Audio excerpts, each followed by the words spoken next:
পুরীতে আজ আমাদের দ্বিতীয় দিন। আর দ্বিতীয় দিন সকালবেলা ঘুম থেকে উঠেই সমৃদ্ধির বায়না হলো সে আজ সকাল সকাল স্নানে যাবে, কোনো কথা সে শুনবে না। তাই আমরাও সকলে রেডি হয়ে নিলাম। রেডি হয়ে হালকা ফ্রেশ হয়ে একটু কফি খেয়ে বেরিয়ে পড়লাম। এই যে ম্যাডাম বেরিয়ে পড়েছেন, তার সাথে ঠাম্মি, মন্টাই, ও দাদুকে মন্টাই বলে, সকলে বেরিয়ে পড়েছে। আর আমাদের হোটেলে একটা সুন্দর জগন্নাথ দেবের মূর্তি ছিল। আমি তো আগেই বলেছি আমাদের হোটেল থেকে কয়েক সেকেন্ডের হাঁটা পথে ছিল সমুদ্র। আমরা সকলে সমুদ্রের পাড়ে চলে গেলাম। আর পৌঁছে আমি আমার ফেভারিট ব্রেকফাস্ট করে নিয়েছি। হ্যাঁ, এইটা হচ্ছে পুরীর সব থেকে, পুরী বলবো না, এটা হচ্ছে উড়িষ্যার সব থেকে পপুলার ব্রেকফাস্ট। সেটা হচ্ছে দই বড়া আর ঘুগনি আলুর দম। আমার তো এটা দারুণ লাগে। যতবার আমি যাই ততবার আমি এটা ট্রাই করি। প্রত্যেকবার এটা টেস্ট যেন আমার কাছে নতুন করে নতুন লাগে, ভালো লাগে। আর এই লাস্টের লঙ্কার জলটা জাস্ট ফাটাফাটি।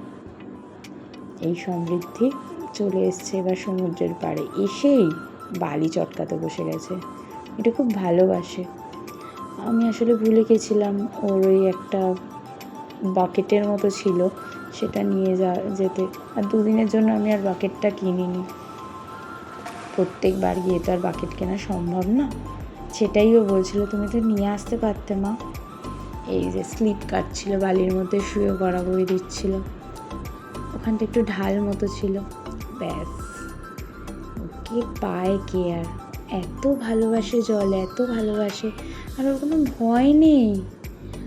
ও পিছনে সরে আসছে, আবার দৌড়ে বাবার কাছে চলে যাচ্ছে। দাদু আর বাবার সাথে খেলা হচ্ছে। এই যে ওকে আমরা যতবার তুলে আনতে যাচ্ছি ও ইচ্ছা করে গায়ে বালি মেখে নেয়, যাতে ওকে আবার আমরা সমুদ্রে নিয়ে গিয়ে ছুপাই। এটাও খুব মজা পায়। আর ওর বাবাও ওর সাথে খেলতে, এই সমুদ্রে স্নান করতে খুব মজা পায়। ওকে তো তুলে আনা যায়ই না। এই যে এখনও ওর বাবার সাথে সমুদ্রে স্নান করছে। আর এখানে ঠাম্মি বসেছিল। ঠাম্মি বললে আমার একটু ভালো করে ছবি তুলে নিতে। ঠাম্মি মানে মামনি। তারপর আমরা সবাই চলে গেলাম ডাব খেতে। না, এই সরু পাইপ দিয়ে ডাব খেতে খুব একটা পছন্দ করে না, প্রচণ্ড ডিস্টার্ব ফিল করে। তাই জন্য এই সরু পাইপ দেখলেই বলে দেয় আমি ডাব খাবো না। আমরা সকলে ডাব খেয়ে নিলাম। ডাব খাওয়ার পর আমরা হোটেলে ফিরে যাব, সমুদ্রকে বাই বাই বলে। টাটা। না, এখন আমার ভিডিও শেষ হয়নি। এই যে চলে এসেছি দুপুরের লাঞ্চের ব্যবস্থা করতে। স্নান করে বাপু চলে গেছিলো বাজারে, আর সেখান থেকে নিয়ে এসেছে আজকে চিংড়ি মাছ আর কাঁকড়া। আজ আমরা দুপুরে লাল লাল করে কাঁকড়ার ঝোল আর চিংড়ি মাছের ঝোল খাবো। ও মামনি আর সাথে একটুখানি চিংড়ি মাছগুলো দিয়ে প্রন ফ্রাইও করে দিয়েছিল। আমার এই কাঁকড়াগুলো দারুণ লাগে খেতে। দীঘাপুরীর কাঁকড়া একটু অন্যরকমই হয়। এই যে চিংড়ির প্রন ফ্রাই। তারপরে আমরা বিকেলবেলা বেরিয়ে পড়েছিলাম মন্দিরের উদ্দেশ্যে। সকলে রেডি হয়ে বেরিয়ে পড়েছি। আমরা অটো করে যাচ্ছি মন্দির। এটা আমাদের ভুল হয়েছে। অটো করে না গিয়ে টোটো করে বা রিক্সা করে গেলে আমরা অনেকটা কাছ অবধি পৌঁছে যেতে পারতাম মন্দিরের।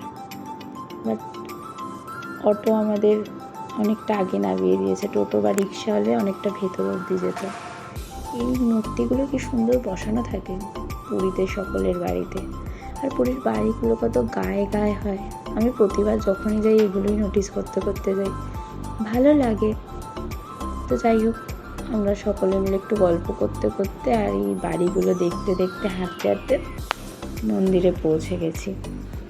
আগে বাইরে দিয়ে চোখ ভরে দেখে নিচ্ছি। এই মন্দিরটা দেখতেও খুব ভালো লাগে, একটা শান্তি পাই আমি। তাই জন্য একটু ফটো তোলা, একটু দেখা। তারপরে সবাই মিলে আমরা মন্দিরে ঢুকলাম। যদিও আমি এই দিন প্রভুর দর্শনে যাইনি, আমি বাইরে ওদের ব্যাগ, জুতো এগুলো নিয়ে ওয়েট করছিলাম।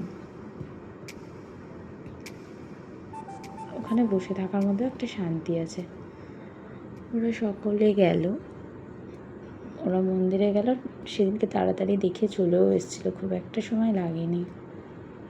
আর এই হনুমানগুলো খেলা করছিল। বাইরেটা কত সুন্দর করে দিয়েছে সেটাই আমরা দেখছিলাম। বসার জায়গা কত পরিষ্কার।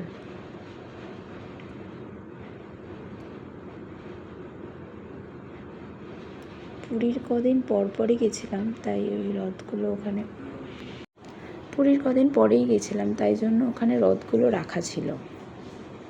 এই রথগুলো মনে হয় পরে খুলে কাঠগুলো চলে যায়, কাঠ দিয়ে অন্য কিছু তৈরি হয়, আমি ঠিক জানি না। ইচ্ছা আছে একবার রথের সময় যাব পুরী।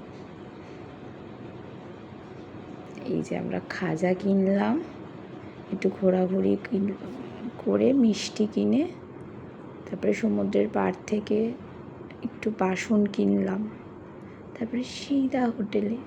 আবার দেখা হচ্ছে পরের দিন। টাটা।